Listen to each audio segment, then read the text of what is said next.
thing I want to show is an excerpt from a lecture that Belgian top virologist Mark van Ranst gave on January 22, 2019 at the Chatham House, a major non-profit organization in London, where important world leaders meet to discuss global issues.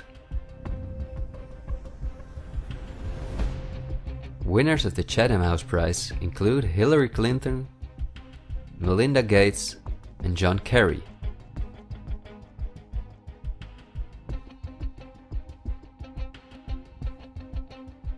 What Van Ranst is discussing is simply shocking.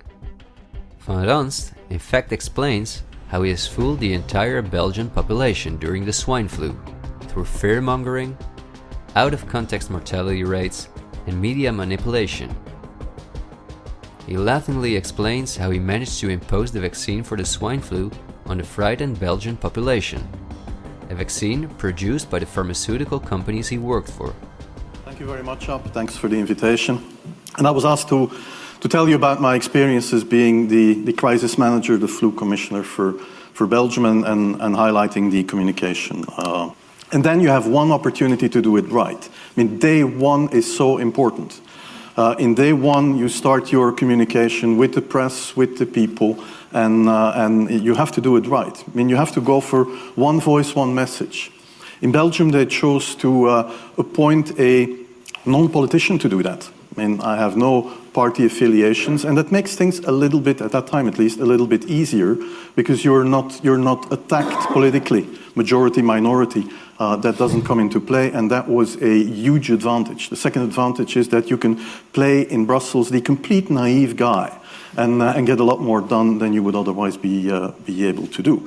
You have to be omnipresent that first day or the first days, so that you attract the media attention. You make an agreement with them that you will tell them all, and if they call, you will pick up the phone. When you do that, then you can profit from these early days to get complete carpet coverage of the field, and they're not going to search for alternative voices there. And if you do that, that makes things a lot easier. These first weeks, that's easy street. When you have no opposition and everybody needs news and they can come to you for news, you can bring quite a lot of neutral information, and it is picked up, and it is well, the news is brought the way you bring it, and that is you can only do that in the first couple of weeks or months. And then you have to say, okay, well, we will have H1N1 deaths. Of course, that would be unavoidable.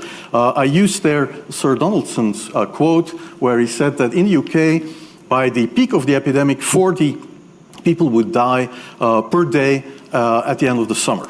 So 62 at that time million people in the UK, 40 deaths a day. I worked it out for Belgium. That would be 7 deaths a day at the peak of the epidemic. I used that in the media. 7 Belgian flu deaths per day at the peak of the epidemic would be realistic.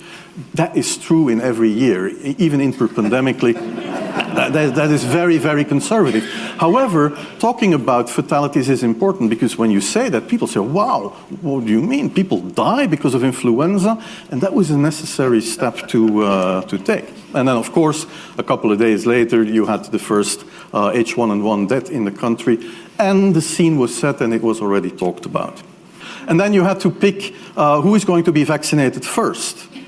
And then, well, women and children first, whatever. I mean, risk groups, they were important.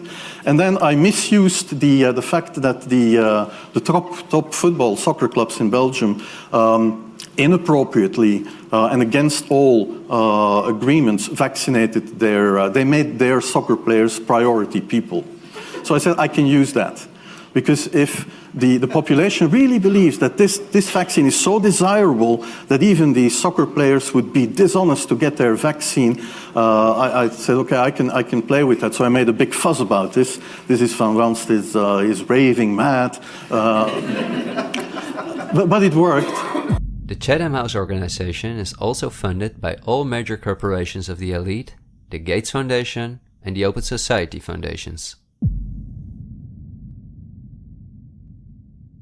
We could talk for hours about the coronavirus, which has a survival rate of 99.98%, and about the incomprehensible measures that are destroying our society. Millions of entrepreneurs have lost their income. Countless elderly people have died in loneliness isolated from their families. But I think we have reviewed enough facts that put the global